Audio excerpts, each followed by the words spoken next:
CPM கட்சியின் தேசிய பொதுச் செயலாளர் பேபி மதுரையில் அளித்த பேட்டியில் தமிழக வெற்றி கழக தலைவர் விஜயை ஆட்சி அமைக்க அழைப்பு விடுக்காமல் இருப்பது தவறான செய்தி என்றும், பாரதிய ஜனதா கட்சி இந்த பிரச்சனையில் தலையிட்டு ஆளுநரை ஆட்சி அமைக்க அழைப்பு விடுக்காமல் சதி செய்கிறது சிபிஎம் பொதுச் செயலாளர் பேபி தெரிவித்திருக்கிறார். மதுரையில் இன்று அளித்த பேட்டியில் தமிழக வெற்றி கழகத்திற்கு ஆளுநர் மூலமாக மத்திய அரசு இடையூறு செய்கிறது என்றும், உச்சநீதிமன்ற தீர்ப்பின்படியும் எஸ்ஆர் பொம்மை வழக்கின் உத்தரவின்படியும் தீர்ப்பின்படியும் பெரும்பான்மை உள்ள தமிழக வெற்றி கழகத்தை ஆட்சி அமைக்க அழைப்பு விடுக்க வேண்டும் என்றும், அதிமுகவை மறைமுகமாக ஆட்சி அமைப்பதற்கான முயற்சியில் பாரதிய ஜனதா கட்சி ஈடுபட்டு வருகிறது என்றும் மார்க்சிஸ்ட் கம்யூனிஸ்ட் கட்சியின் பொதுச் செயலாளர் பேபி இன்று அளித்த பேட்டியில் தெரிவித்திருக்கிறார்.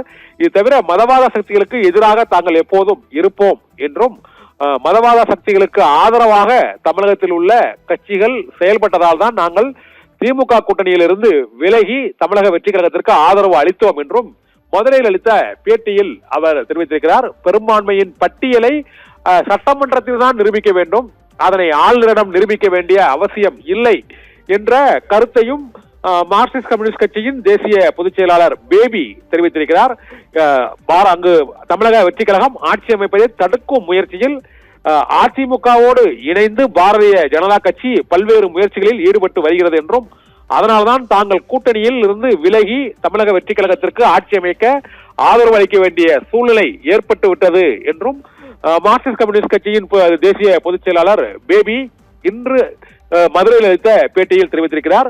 உச்சநீதிமன்ற தீர்ப்புகள் மற்றும் நாடு முழுவதும் பல்வேறு மாநிலங்களில் நடைபெற்ற தேர்தல் முடிவுக்கு பின்னர் தனிப்பெரும்பான்மை அமைந்த கட்சிகளைத்தான் ஆட்சி அமைக்க அழைப்பு விடுக்க வேண்டும். ஆனால் ஆளுநர் அர்லேக்கர் ஏன் அவர்களை ஆட்சி அமைக்க அழைப்பு விடுக்க மறுக்கிறார் என்ற கேள்வியையும் எழுப்பியிருக்கிறார்.